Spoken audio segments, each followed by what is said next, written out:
Frank and Lee held in tower, others released. Atlanta Constitution, Friday, May 2, 1913. Grand jury may take up Phagan investigation following conference between Dorsey, Beavers, and Lanford. Mullinax and Gant are given freedom. Coroner's jury will resume hearing on Monday, following the subpoenaing of 200 witnesses. Thomas B. Felder, member of the firm of Felder, Anderson, Dillon, and Whitman, has been engaged to assist the Solicitor General in the prosecution of the murderer of Mary Phagan. He was retained yesterday by a committee of citizens from the Bellwood community in which the dead girl lived. The council fund has been subscribed by residents. Mr. Felder said last night to a reporter for the Constitution that within a day or so he would be abundantly supplied with convincing evidence. He already has started private investigation, he said, but would not divulge its form. He would not discuss the rumor that the Burns Detective Agency had been employed. A special session of the Fulton grand jury is expected to be called to take action in the Mary Phagan mystery. Evidence of this probability was first noted yesterday afternoon, when Solicitor General Hugh M. Dorsey summoned Police Chief Beavers and Detective Chief Lanford to his office in the Thrower Building. Following a short conference, in which the solicitor informed both chiefs that he was willing and ready to cooperate with them, they returned to headquarters. The will consult with Mr. Dorsey again shortly. It will then be determined whether or not the grand jury will take a hand in the case. The process of eliminating suspects is now being put into operation by the police. J.M. Gant and Arthur Mullinax, who were arrested immediately after the Negro watchman had been taken into custody, were released late Thursday afternoon. 30 minutes before they were given freedom, however, Coroner Donahue issued warrants demanding to the Tower Leo Frank, the factory superintendent, and Newt Lee, the night watchman. They are held under suspicion and will be detained until further investigation by the coroner's jury.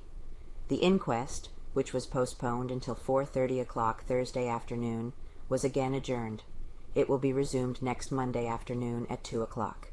It was at the request of Chief Beavers and Lanford that this action was taken. More than 200 subpoenaed. The largest number of witnesses ever summoned before an inquest in Georgian was subpoenaed by Coroner Donahue Thursday morning, when he ordered every employee of the National Pencil Factory to give testimony at the hearing. More than 200 men, women, and girls came to police headquarters at 4 o'clock.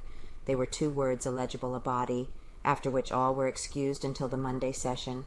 Although it was at first that they had disclosed a clue which would give them a new lead upon which to turn their investigation, the detectives say they attach but little significance to a letter addressed to Mary Phagan, which was brought to them yesterday morning by a streetcar conductor. The letter was discovered a day or so ago on an English Avenue trolley car, the one on which she rode to town shortly before noon of the day on which she disappeared. It was found under the seat on which she sat. The sleuths would not divulge its contents. It was from a friend, was all the information they would give. Police headquarters was not surprised when the coroner ordered Frank and the Negro to jail. A large crowd had thronged the place since dawn. It had grown to tremendous proportions when the detaining warrants were issued. They were typewritten in Chief Beaver's office and are as follows, excepting the changes of name for each individual writ. To the jailer of Fulton County, greeting. You are hereby required to take into custody the person of L.M. Frank Newt Lee, suspected of the murder of Mary Phagan, and to retain the said L.M. Frank Newt Lee in your custody pending the further investigation of the death of the said Mary Phagan, to be held by the coroner of said county. Herein fall not. Signed, Paul Donahue, Coroner. Given under my hand and official signature this the 1st day of May, 1913. Dorsey explains action. My only reason for calling Chief Beavers and Chief of Detectives Lanford into conference this morning was to ascertain what progress they had made in the Phagan case, and to see if I could assist them in any way. The idea that I brought them to my office to reprimand them for the lack of progress in the matter is absurd. I have no authority to take such an action. The foregoing statement was made by Solicitor General Hugh M. Dorsey immediately after a conference held in his private office behind locked doors between him and the authorities yesterday.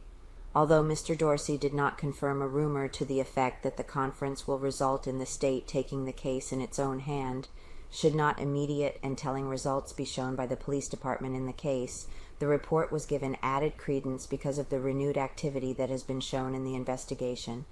A short while after the conference, the 6th arrest in the case was made. James Connolly, a Negro sweeper employed at the factory, was taken into custody. His arrest came as the direct result of detectives learning that he had been washing clothes at the factory. The sweeper's explanation of this was satisfactory. However, little importance is attached to the affair. He declared that he had been summoned to appear at the inquest, and that he had been obliged to wash the shirt, as it was soiled and he had no clean one to wear. Officials called to conference. Relative to the conference with Solicitor Dorsey, Chief Beavers would have nothing to say last night. It has been his inexorable attitude throughout the entire investigation to say nothing. He will give no information whatever, and it is impossible to ascertain through him what progress the police have made. Chief Lanford, however, told a reporter for the Constitution that he and the police chief had been called to the Solicitor General's office to give Dorsey their views of the situation so that he could gain an insight into the progress that had thus far been made. He also stated his opinion, the detective chief said, that the newspapers were publishing too much of the sensational case, and that by some means or other they were daily gaining information that was injurious to the work of the investigation. He seemed pleased with our progress. He denied the circulated report that he had denounced our methods and was disappointed in the lack of evidence we had gathered. We were assured of the support and cooperation of his office and of the grand jury. A special session, he said, would be called if necessary. The chief also told that he and Chief Beavers would soon hold another conference with the solicitor, and that it would then be determined whether or not the grand jury should take action in the investigation. It requires 2 words illegible for the 2 prisoners to be transferred from police headquarters to the tower, transferred in Anton. There they were put in automobiles, Beavers in charge of one, and Black and Rosser in charge of the other. The van was made to the tower in less than 30 seconds. Frank, who was first to arrive, darted through the jail door. The Negro walked across the sidewalk, stopping before the barred doorway, and 1 word illegible for the newspaper camera, 1 word illegible. Frank and the watchman signed 2 words illegible papers, and were 2 words illegible the jail proper. They had hardly been assigned to 1 word illegible new prison when Gant and Mullinax were released from headquarters. All day the mother and sister of the latter haunted the station. There was a cry of joy when he emerged from his cell. The mother threw her arms about his neck and wept hysterically. Both Gant and Mullinax left immediately for Uptown. They will 1 word illegible in their respective homes.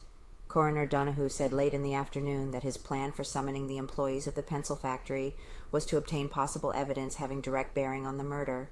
It was not to ascertain conditions in the factory, as was rumored, or to procure testimony of Frank's character. It was to learn something definite of Mary Phagan as a working girl at the plant where she had been employed for more than 1 year. The concern was shut down at 3 o'clock. It will be closed again next Monday.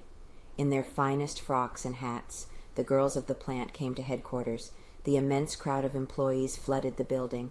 There were not seats enough to provide for them in the courtroom, and they overflowed to the street. There they mingled with the crowd of curious that had flocked to the scene, Frank given high praise.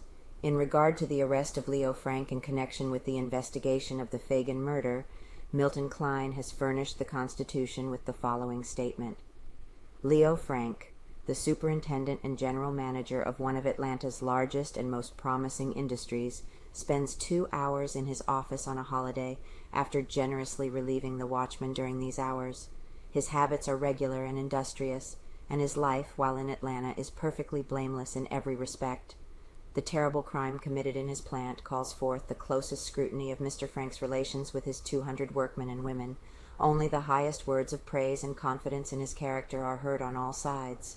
I have worked with Mr. Frank for years in various charitable organizations and have ever found him the most polished of gentlemen, with the kindest of heart and the broadest of sympathy. To such an extent it is recognized among his fellow lodge men that we have honored him with the office of president, which is the highest rank in our organization. He is a liberal supporter of many worthy enterprises, but his greatest work has been among his own employees at his factory. The first to report in the morning and the last to leave at night, every day and holidays, he has labored to build up a factory that in spirit and efficiency is second to none south of the Mason and Dixon's line. After the magnificent work he has done in his adopted home, shall we, without consideration, emphasize every bit of gossip which unjustly and groundlessly connects him with this awful tragedy? No one seeks more fervently to discover the real perpetrator of this atrocious crime than Mr. Frank. Deputy asks for calm. Deputy Sheriff Plenty Minor makes the following plea for calm consideration of the Phagan case. While a crime of a most revolting nature has been committed in our midst, and our people are naturally excited and incensed over the deplorable affair, There are things that we need to consider coolly and carefully. Every possible effort is being put forth by the officers and the public generally to apprehend the guilty party or parties. Nothing is being left undone. No clue is being overlooked that would lead to a solution of the mysterious tragedy. But this is not a time for us to become too excited or too hasty in our efforts to ferret out the criminal. Above all things, and especially at this time, it is absolutely necessary for us to keep perfectly cool, to work carefully and quietly, running down every possible clue with caution. I respectfully ask that the public be patient, refraining from criticism of the unceasing efforts on the part of the officers or private individuals who are working so generously and faithfully on the case. And I would as respectfully ask that the daily papers refrain from printing anything calculated to unduly inflame the public mind, and from using such headlines as are calculated to arouse undue indignation. And you may rest assured, if faithful and persevering work counts for anything, justice will be done. I have known during my several years of experience as an officer and in criminal cases undue haste in matters of this kind, brought on by excitement and enthusiasm to produce a miscarriage of justice. But I have never known a cool and systematic investigation of a tragedy, backed up by an earnest public sentiment demanding the apprehension of the real perpetrator of a crime like this, to fall of attaining the desired end,